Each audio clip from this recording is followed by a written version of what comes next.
بسم اللہ الرحمن الرحیم سبحان اللہ. السلام علیکم ورحمۃ اللہ وبرکاتہ.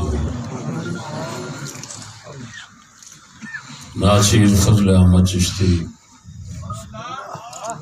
لاہور سے محض اس وجہ سے حاضر خدمت ہوا کہ جب خواجہ صاحب کے وصال پرملال کا سنا تو میں نے اپنے دوستوں سے واللہ کہتا ہوں، میں نے کہا اگر اس وقت جنازے میں کسی جنازے میں شرکت سے مغفرت کی امید ہو سکتی ہے یہ وہ جنازہ ہے. اللہ سبحان اللہ، واہ سبحان اللہ. بلا لوث بلا کسی تمام محض اسی نیت سے شریک ہونے کے لیے حاضر ہوئے ہیں. الحمدللہ پچھلی مرتبہ حضور خواجہ عبدالحق صاحب متضل العالی کے فرزند ارجمند کہ جنازہ میں شرکت نہ ہو سکی، راستے میں ہی تاخیر ہو گئی، لیکن اس مرتبہ الحمدللہ دل مطمئن ہے. اللہ پاک نے یہ غنیمت ہمیں عطا کی. سبحان اللہ.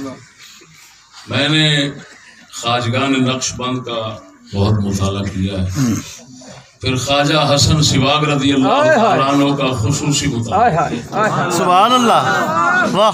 آپ کی زندگی شریف کا ایک موضوع چند دنوں پہلے میں نے پیش کیا ہے، اس کے اندر جو خصوصی بات دیکھنے میں پڑھنے میں آئی ہے وہ یہ کہ آپ جب مرید فرماتے تھے تو اپنے الفاظ بیعت کے اندر یہ بات شامل کی ہوئی تھی کہ انگریزی نظام حکومت کہ اگر مخالف رہو گے تو میں بیعت لیتا ہوں ورنہ نہیں لیتا. واہ واہ واہ واہ، کیا بات ہے، واہ.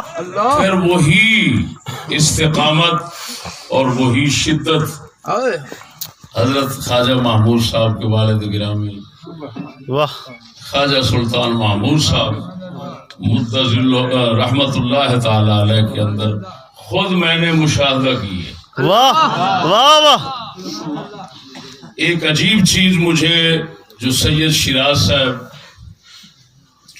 متضل حضر و شہر کے ہیں قرات انہوں نے بیان فرمائی ہے کہ ہم خواجہ صاحب کے پیچھے نماز پڑھنے کے لیے حاضر ہوئے. یہ عجیب چیز ہے، یہ بات اسلاف میں کہیں نظر آتی ہے یا اس وقت اس موجودہ دور میں خواجہ صاحب کے اندر دیکھنے میں آئی. سبحان اللہ. نماز سلام کہہ کر آپ نے اپنے منہ پر تھپڑ رسید کیا زور سے. ہم سب گھبرا گئے، یار کیا بن گیا. آپ علیحدہ جب تنہائی میں خلوت میں تشریف لے گئے تو فرمایا میرا ایک قرض خواہ تھا، 2000 اس نے لینا تھا، وہ آج آیا ہوا تھا. میں دل میں سوچنے لگ گیا نماز کے اندر کہ ابھی سلام پھیریں گے تو کوئی نہ کوئی خدمت کرے گا تو اس کا قرض ادا کر دوں گا. پھر نماز میں یہ خیال آیا کہ تجھے حیا نہیں آتی، مخلوق پر نظر رکھتا ہے، خالق سے کیوں نہیں مانگتا. اللہ اللہ. تو اپنے نفس کو سزا دینے کے لیے میں نے تھپڑ مارا.